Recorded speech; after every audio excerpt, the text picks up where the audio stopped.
which lures them into criminal and violent behavior. However, society looks the other way in regard to this point. The legal and prison systems are just more examples of how our society avoids examining the root causes of behavior. Billions are spent each year on prisons and police, while only a fraction is spent on programs for poverty, which is one of the most fundamental variables responsible for crime to begin with. And as long as we have an economic system which prefers and in fact creates scarcity and deprivation, crime will never go away.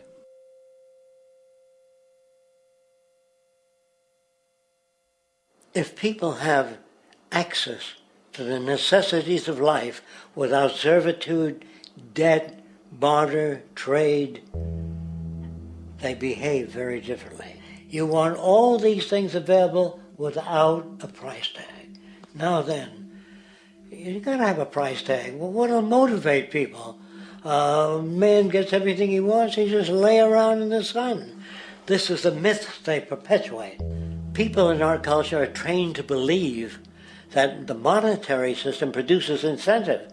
If they have access to things, why should they want to do anything? They will lose their incentive. That's what you're taught to support the monetary system. When you take money out of the scenario, there would be different incentives, very different incentives. When people have access to the necessities of life, their incentives change. What about the moon and the stars? New incentives arise. If you make a painting that you enjoy, you will enjoy giving it to other people, not selling it.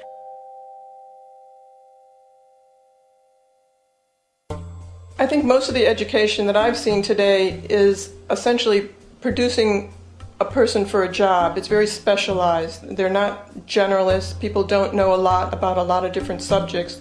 I don't think you could get people to go to war if they knew a lot about a lot of things. I think education is mostly rote, and they're not taught how to solve problems. They're not given the tools, emotionally or within their own field, of how to do critical thinking. A resource-based economy, the education would be very different. Our society's major concern is mental development and to motivate each person to their highest potential. Because our philosophy is the smarter people are, the richer the world, because everybody becomes a contributor. The smarter your kids are, the better my life will be, because they'll be contributing more constructively to the environment and to my life, because everything that we devise within a resource-based economy would be applied to society. There would be nothing to hold it back.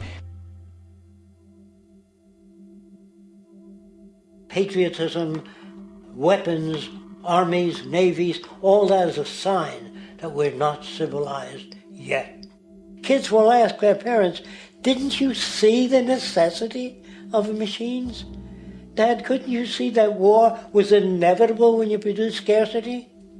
Isn't it obvious? Of course the kid will understand that you were pinheads, raised merely to serve the established institutions.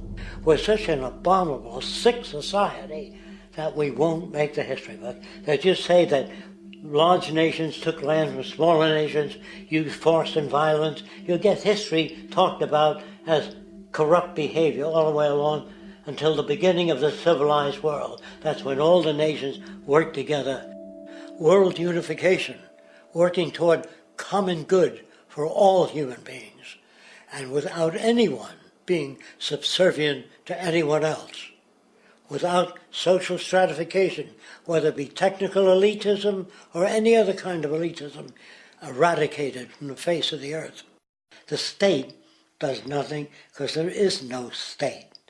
There is no state. The system I advocate, a resource-based global economy, is not perfect. It's just a lot better than what we have. We can never achieve perfection.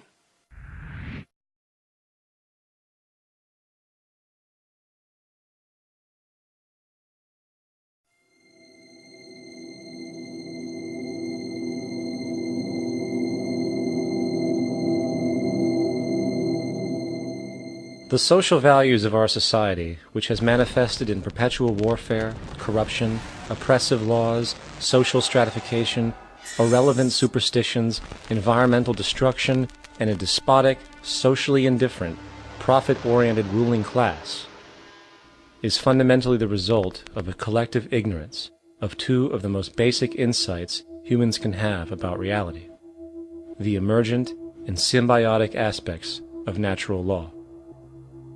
The emergent nature of reality is that all systems, whether it is knowledge, society, technology, philosophy, or any other creation, will, when uninhibited, undergo fluid, perpetual change.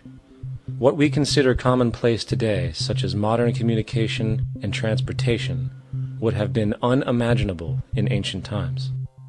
Likewise, the future will contain technologies, realizations, and social structures that we cannot even fathom in the present. We have gone from alchemy to chemistry, from a geocentric universe to a heliocentric, from believing that demons were the cause of illness to modern medicine.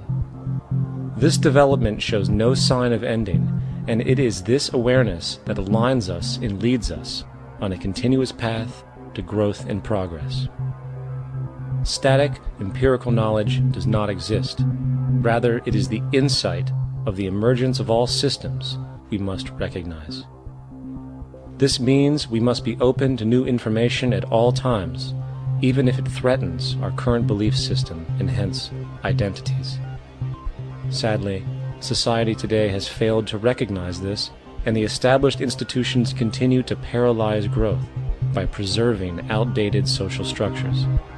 Simultaneously, the population suffers from a fear of change, for their conditioning assumes a static identity, and challenging one's belief system usually results in insult and apprehension, for being wrong is erroneously associated with failure, when, in fact, to be proven wrong should be celebrated, for it is elevating someone to a new level of understanding, furthering awareness.